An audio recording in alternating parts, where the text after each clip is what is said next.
সম্প্রতি সম্মিলিত সনাতনী জাগরণ জোটের মুখপাত্র চিন্ময় কৃষ্ণ দাসকে গ্রেপ্তার করে ঢাকা মহানগর গোয়েন্দা পুলিশ। এর আগে গত ৩০ অক্টোবর ১৯ জনের বিরুদ্ধে চট্টগ্রামের কোতোয়ালি থানায় একটি রাষ্ট্রদ্রোহ মামলা হয়। এদিকে চিন্ময়কে রাষ্ট্রদ্রোহ মামলায় গ্রেপ্তার ও জামিন নাকচের নিন্দা জানিয়ে বিবৃতি দিয়েছে ভারত। অন্যদিকে ভারতের বিবৃতির প্রেক্ষিতে পাল্টা বিবৃতি দিয়েছে বাংলাদেশ সরকার।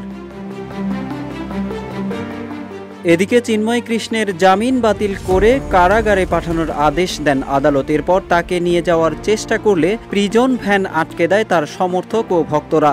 ২.৫ ঘণ্টা পর আইনশৃঙ্খলা রক্ষাকারী বাহিনীর সদস্যরা লাঠিপেটা ও সাউন্ড গ্রেনেড ছুড়ে চিন্ময়ের ভক্ত ও সমর্থকদের সরিয়ে দিয়ে তাকে কারাগারে নিয়ে যান। চিন্ময়ের জামিন না দেওয়াকে কেন্দ্র করে ২৬ নভেম্বর তার ভক্ত ও অনুসারীদের সঙ্গে সংঘর্ষে সাইফুল ইসলাম আলিফ নামের একজন আইনজীবীর মৃত্যু হয়। তবে এ ঘটনায় ভুল তথ্য প্রচার করা হচ্ছে ভারতীয় কয়েকটি গণমাধ্যমে।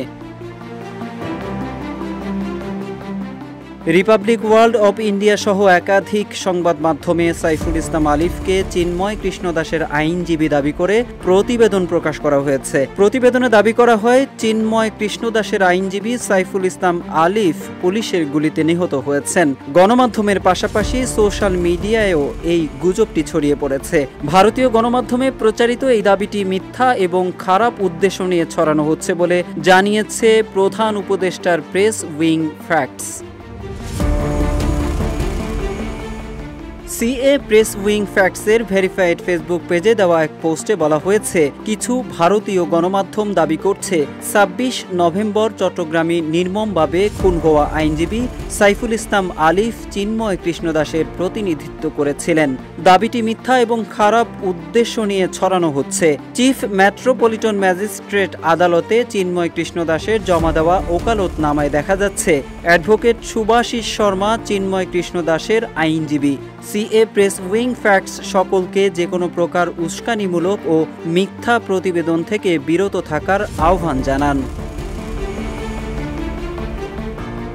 এদিকে বাংলা ট্রিবিউনের এক প্রতিবেদনে বলা হয়েছে, চট্টগ্রাম আদালতের সহকারী public prosecutor advocate Enamul Haque বলেন, নিহত সাইফুল ইসলাম মেট্রোপলিটন ম্যাজিস্ট্রেট কোর্টে সহকারী পাবলিক প্রসিকিউটর হিসেবে কর্মরত ছিলেন।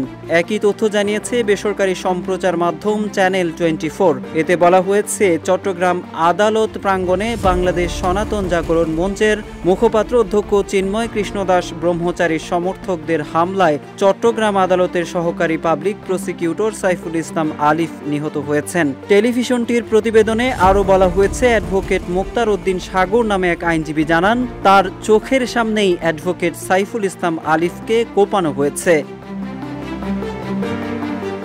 এসব প্রতিবেদন থেকে নিশ্চিত হওয়া যায়, চট্টগ্রামে মঙ্গলবার সংঘর্ষে নিহত সাইফুল ইসলাম আলিফ চিন্ময় কৃষ্ণ দাসের নয়, বরং রাষ্ট্রপক্ষের আইনজীবী ছিলেন এবং তিনি পুলিশের গুলিতে মারা যাননি।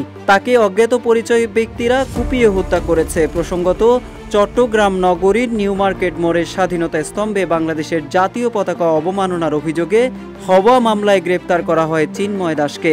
এরপরই আইনজীবী হত্যা এবং তাকে নিয়ে ভারতীয় মিডিয়ায় মিথ্যা সংবাদ। Mohammad Saiful Islam, news desk, Ittefaq.